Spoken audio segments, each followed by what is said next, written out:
Hello and welcome to yet another video on my channel. There's been a bit of a lapse in the videos because I've been a little bit overwhelmed with a new project that I'm working on in my work. So sorry that it's taken me so long to get around to doing another video. I've done a few videos that were not book reviews, but I wanted to get back to the true goals I wanted to achieve this year, which was obviously to read more books. And so today I will be reviewing for you Harry Potter and the Philosopher's Stone by J.K. Rowling. I have already read all of the Harry Potter books except for the Deathly Hallows. Part of me doesn't want to read the Deathly Hallows because then the thing is really over, but I feel like this year will be the year that I will finally get around to reading it because the new Harry Potter books are coming out this year, so I'd really like to get around to reading them. I'm currently nearly finished with the second Harry Potter book for this month, so I really wanted to talk about the Philosopher's Stone because it was just so magical reading it again.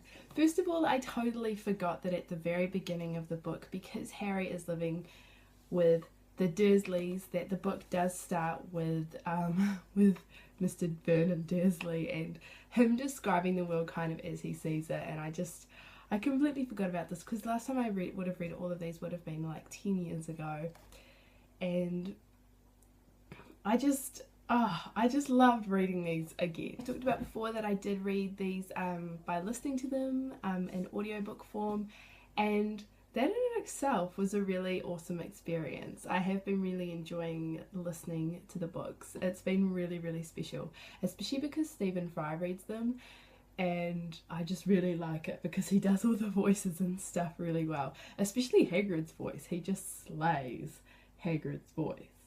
But yeah, so I just feel like these books are so, without a better word, they're magical because they awakened a whole generation to reading again, and that's how I really felt about this book. Obviously I gave this book a 5 out of 5 star rating. I have a weird print of it that I haven't really seen anywhere else, but I do want to buy them all so they're all in like a matching cover and I can have them all on a shelf looking beautiful. It's a really short book. I think it's just over 200 pages. Well, this one is anyway, this print. And so it is a pretty quick read. You can read it very quickly and just get through it. But I didn't want to rush it, and so I really enjoyed listening to it because you're kind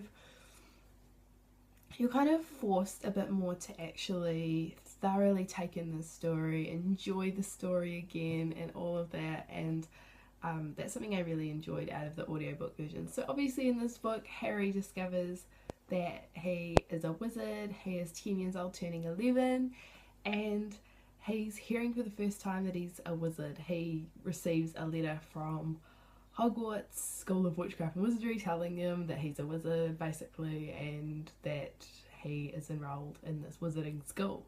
So he is his first year at Hogwarts, and it really, really is magical. I forgot how Peeves was in the story. I forgot how annoying he was. I forgot, you know, Hermione's probably one of my favourite, she's probably one of my favourite literary characters, but I forgot that in the beginning she's kind of a lot more,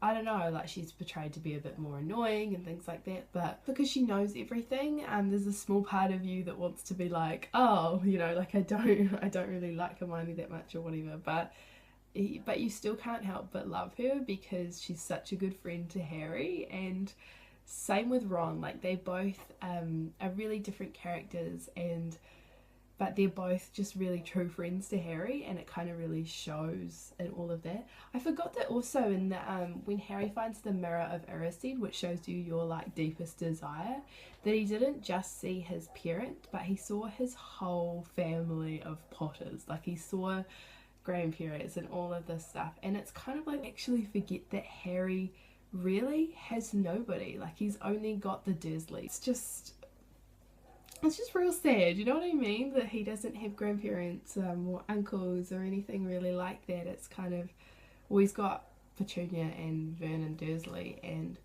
that's kind of all that he has left. And it's just like, oh, you know, it kind of breaks your heart just a little bit. I think I have to say my favourite part was definitely at the end when they were going through the challenges to get to the stone and they had to do all the different things. I kind of like in the book a little bit better some of the challenges because it involves Ron and Hermione quite a bit more in the challenges, whereas in the movie it's a lot more about Harry and Harry completing the challenges. Oh, bless my soul. Yeah, so I really definitely felt like the challenges were a lot more inclusive of the whole kind of trio, whereas in the book in the movie it's more kind of about Harry completing the challenges. And it's because like with the finding the key and getting on the broomsticks, the three of them get on the broomsticks and try to catch the key, whereas in the movie it's just Harry, and they skip out Professor Snape's challenge entirely in the movie, which I kind of half like but half don't like. I like it because it still gives you the kind of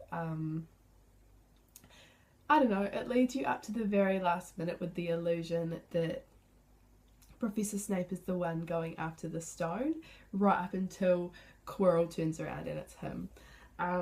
But also Snape's challenge is really cool because it's a riddle, and it really shows off Hermione because she solves the riddle. All in all, I totally love this book. I'm loving the next book. 5 out of 5 stars every damn time. Harry Potter. I love everything Harry Potter. I cannot wait to read the rest of these books.